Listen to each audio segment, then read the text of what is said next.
listener production. Hello, happy Friday. I'm Sacha Barbour Gatt and this is The Briefing. It used to be the worst thing that could happen to a public figure, but in 2024, have we cancelled cancel culture? But I just think the implications of being cancelled, we move in such a fast-paced online environment, we're going to forget about it in a few months. Someone else is going to get cancelled. I don't think it's got the same effect, but I also think it's going to just happen forever. How does the internet decide who gets cancelled? That's coming up in the second half of this episode. First, though, it's time for the headlines with Helen Smith. Today's Friday, the 16th of August. Hi everyone, Raygun here. That's right. Australian beer girl Rachel Gunn, aka Raygun, has broken her silence overnight. More than a week after her breaking performance at the Olympics went viral, sparking both criticism and praise, the 36-year-old posted a video to Instagram addressing all the talk. I'm glad I was able to bring some joy into your lives. That's what I hoped. I didn't realise that would also open the door to so much hate, which is frankly been pretty devastating. She went on to address the allegations aired in a change.org petition that suggested her selection for the Olympic team was unethical, referring people to the AOC's statement. Yeah, that was released yesterday afternoon and it said that there were a number of false claims in this petition, which has now been removed. It also said Raygun was selected in a, quote, transparent and independent qualification event and nomination process. In her statement, Raygun also confirmed that she'd be staying on in Europe for a holiday before heading back to Australia. Everyone has been through a lot as a result of this, so I ask you to please respect their privacy. I'll be happy to answer more questions on my return to Australia. So, Helen, we've been waiting a long time to hear from Raygun. There's been journalists who have found her. She's still in Paris. There are journalists who have found her, following her, asking her questions she hasn't answered. I know we, along with lots of other media organisations, have reached out directly to her to try and chat to her. Raygun asked the media to stop harassing her family, friends and the breaking community. There was, a lot of comments on this post by Raygun. I found them pretty interesting. There were a couple that I saw that were in support of her and said, good on you. But there were a lot that said that she was being narcissistic and that they still want more information about how she qualified. People aren't buying it. And there's still quite a lot of toxicity and hate in this conversation, isn't there? Yeah, I agree. I looked through the comments as well and there was such a mix. And I think this will die down though. But, as she said in her statement, when she does come back to Australia, she might speak on it more. So I think until then, it's all under wraps for now. A grim new milestone has been reached in the war in Gaza. The Palestinian Ministry of Health says the death toll has now passed 40,000 people since Israel launched its offensive in response to October 7 attack. Tragically, many remain uncounted in that figure, still buried under rubble, and it comes as ceasefire talks resume in Qatar with an Israeli delegation involved. Hamas has agreed in principle to a proposal put forward by the US, but won't be attending. Yeah, and meantime back home, a fierce debate has erupted over calls by Peter Dutton to ban refugees fleeing Gaza from coming to Australia. Yesterday during question time, independent MP Zali Steggall called the opposition leader racist for suggesting that these people posed a national security threat. She had to withdraw the comment on the floor of Parliament, but she did later speak to The Guardian and said she stood by those comments. So the argument from the Liberals and from Peter Dutton is that the security checks aren't sufficient for people who are coming from a place that is effectively run by a terrorist organisation, that is Hamas. It's worth noting 2,922 visas have been granted to Palestinians since the 7th of October last year, but more than 7,100 have been rejected. And that's for various reasons, including security concerns, but also applicants not being considered immediate family. Anthony Albanese defended the process in which they are screening these applicants, saying that they're all being checked by ASIO and that it's the same system that was operating under Peter Dutton when he was Immigration Minister. But Dutton is sticking to his guns, saying the checks aren't stringent enough. 5 people have been charged over the death of Friends actor Matthew Perry after a huge investigation was launched. That investigation has revealed a broad, underground criminal network responsible for distributing large quantities of ketamine to Mr. Perry and others. This network included a live-in assistant, various go-betweens, 2 medical doctors, and a major source of drug supply known as, quote, the ketamine queen. That was Martin Estrada, the United States Attorney for the Central District of California. He went on to say that the 5 took advantage of his addiction issues and they knew that what they were doing was wrong. The defendants are charged with distributing ketamine to Perry during the final weeks of the actor's life, according to a press release from the US Attorney's Office. So last October, Perry was found unresponsive in the spa of his Los Angeles home and was pronounced dead by paramedics at the scene.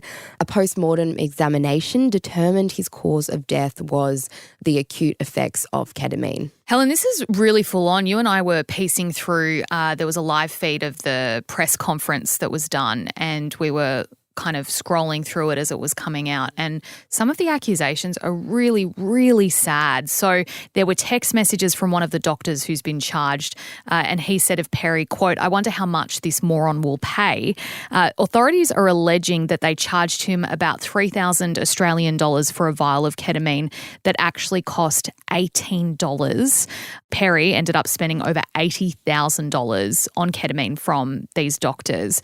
The other thing that investigators have alleged is that the suspects in this case were then trying to cover up their actions. I think once they caught wind that there was an investigation underway, there were text messages saying to delete, between the defendants saying delete all our messages. I think we're okay. They're only going to tie it to the assistant and not us. So the assistant was the enabler. Like they knew, according to the investigators, these people knew what they were doing and they knew that it was wrong. And it is really sad to see these allegations come out and to hear that it's very possible that Matthew Perry was completely taken advantage of and that's what led to his very untimely death. Look, this investigation is continuing. It is not over yet, so more could be to come yet. And the National Rugby League will formally induct its first ever female players into the NRL Hall of Fame. 6 players will be added to the list in a massive moment for the game. Among them, Australia's maiden Gillaroos captain, Natalie Dwyer. ARL Commission Chairman Peter V'landys has praised the group for being some of the great trailblazers of women's rugby league in Australia. And the formal inductions into the Hall of Fame are happening next Wednesday at the Sydney Cricket Ground. This is a really big moment, Helen, and good on the girls for finally getting some proper recognition in the NRL. Crowd numbers for the women's NRL have gone up in the last couple of years, as we've seen in almost every women's sport, which is fantastic.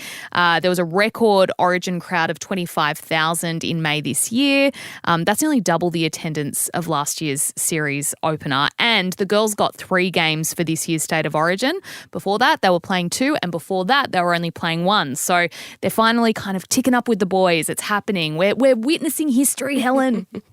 Yeah, we really are. And speaking of women's sports, the AFLW season is also, it's about to start with the first game kicking off on the 30th of August across Australia. There's a bunch of different games. So I definitely encourage you. I know, rugby states, AFL, but AFL, it's great. I'm an AFL girly. And look, if you can get along to the game, tickets are really cheap. They're about $15 for most of them. So, if you want a fun night out, head to the AFLW. Yeah, I agree. And I watched a few A-League women's games last season, and it's it's great because you get to go watch the sport, but it's so much cheaper. I've just bought men's rugby tickets and sent me back $260.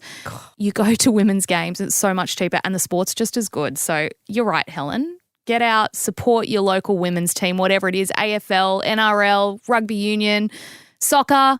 Go do it. Have a great weekend, everyone. Thanks, Helen, for being here for the headlines. Next up, it is our deep dive into cancel culture. Does it still exist in 2024?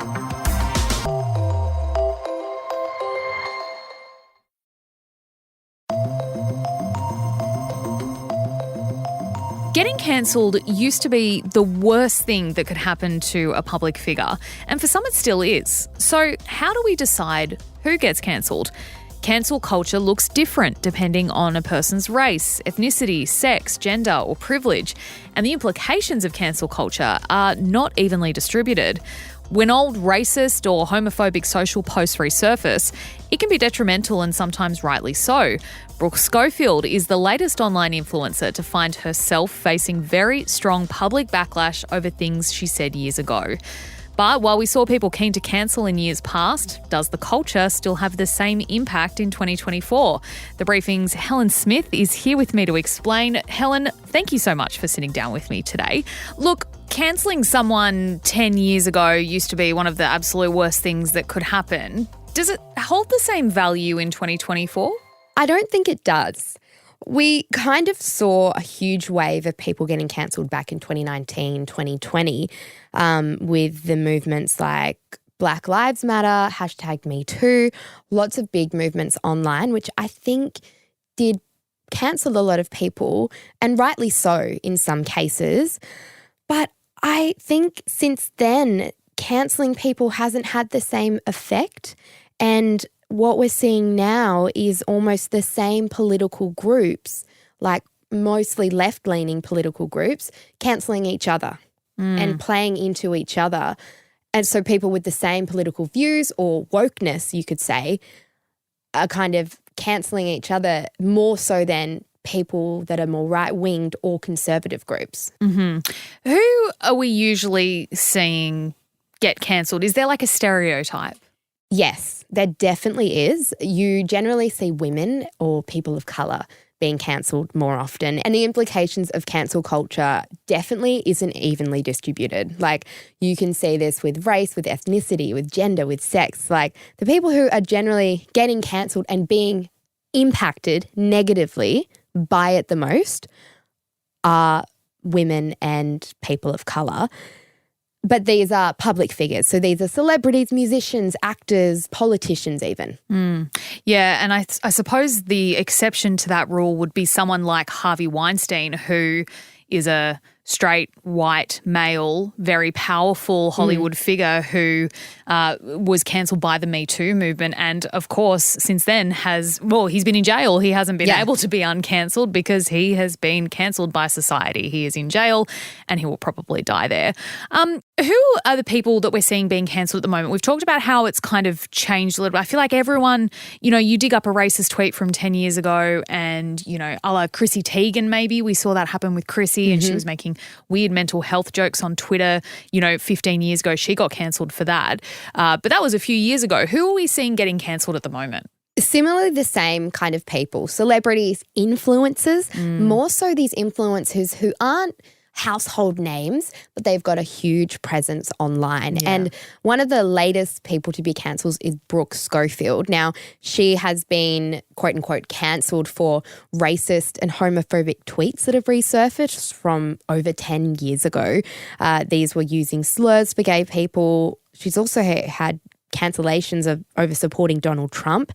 Most people online, though, are most disturbed with her coming to the defense of George Zimmerman. Now, that was the man who killed 17-year-old Trayvon Martin back in 2012. So, look, again, these are damaging tweets, damaging actions taken by Brooke, and she's one of the latest to have content online resurfaced. Yeah, I feel like, though, the appetite has changed amongst the public to cancel people for something that was said 10, even 15 years ago.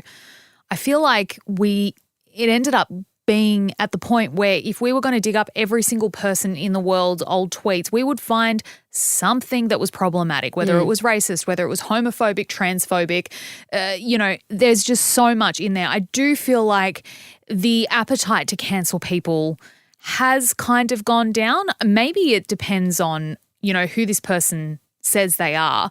One example would be the Duggar family. Now, not many Aussies would know about these guys, but they were a evangelical American Christian family with 19 children who the eldest son got involved in politics, was telling people that they couldn't have abortions, that marriage was sacred and that, gay people shouldn't have the right to it.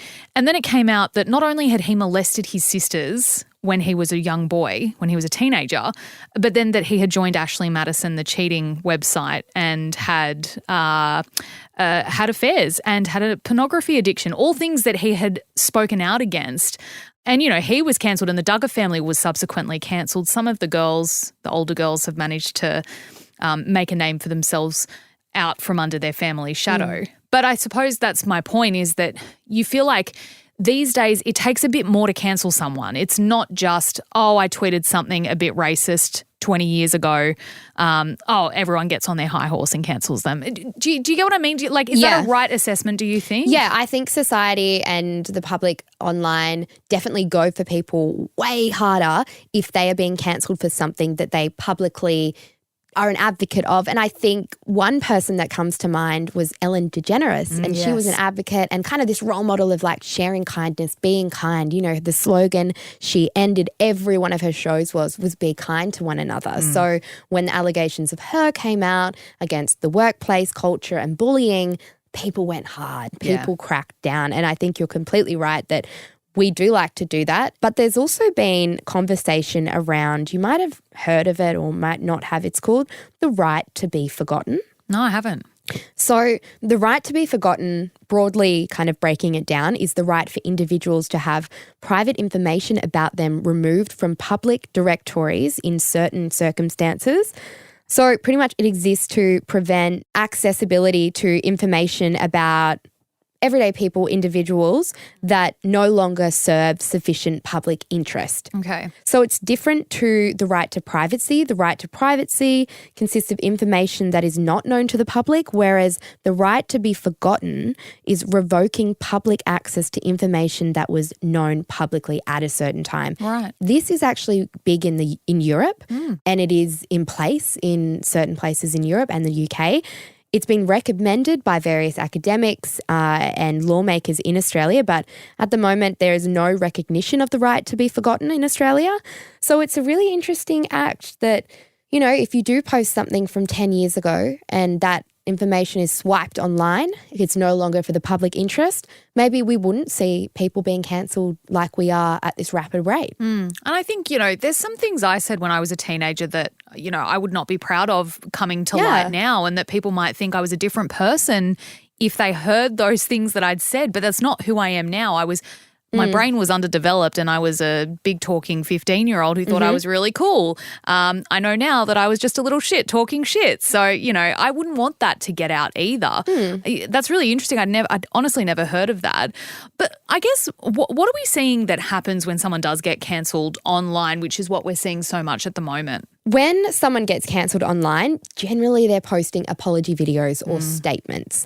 The classic YouTuber apology video might come to mind. There's no makeup. It's very grey, dull colours. They're in tracksuits or in plain shirts. They're trying to be the everyday person, yes, which I love. And they're I also, can see it now. Yes, they're also very heavily scripted. Yeah, which is also fair. I mean, majority of them you do think, okay, there's a PR team behind this. And online statements as well. They're usually plain text posted to their Instagram or their Twitter or X, and it does, though, I saw an academic say this from Monash University, that it does kind of give hostage-like vibes, these YouTuber videos. And it made me think of this episode of Brooklyn Nine-Nine where Jake Peralta gets held hostage and has to read cue cards. Yeah. And I was like, that is the YouTuber apology video. Yeah. And that's exactly what Tanner, who is actually the co-host of the very appropriately named podcast Cancelled, which is Brooke Schofield, that's what she just got cancelled from. She did exactly that, and it was an 8-minute, 50-long apology on behalf of her view of Brooke.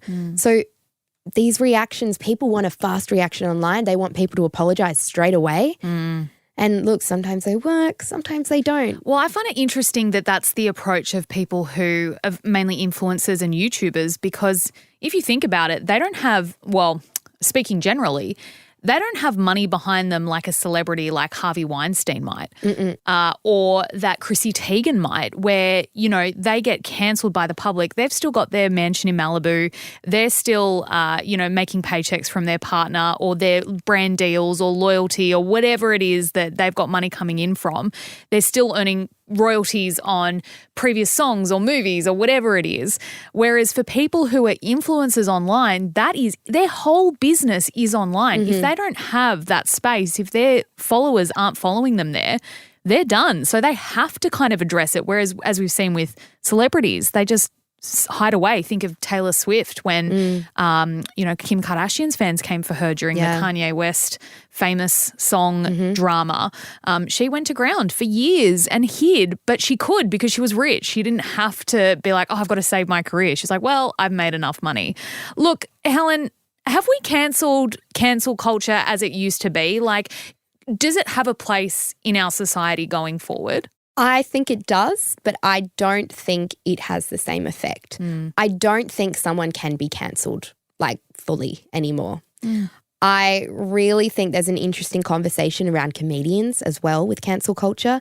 There's been conversations about censorship with comedians, but then there's also been the conversation of don't do a lazy joke, just be funnier and don't get cancelled. But I just think the implications of being cancelled, we move in such a fast-paced online environment, we're going to forget about it in a few months. Someone else is going to get cancelled. I don't think it's got the same effect, but I also think it's going to just happen forever. Well, as you mentioned comedians there, we've seen comedians cancelled since the 90s and early 2000s. It's not something new. Helen, what a fascinating conversation. Thanks so much for bringing it to us. Thanks, Sasha. That was The Briefing's Helen Smith with me there. And that is all for this episode of The Briefing. Before you go, we would love it if you could share this ep with someone you think might enjoy it. And if you do want to see our other content, make sure you check us out on Instagram at The Briefing Podcast. We're also on TikTok and YouTube. Search Listener Newsroom. And we'll be back in your feed with another ep this afternoon from 3. I'm Sacha Barbour Gatt. See you next time.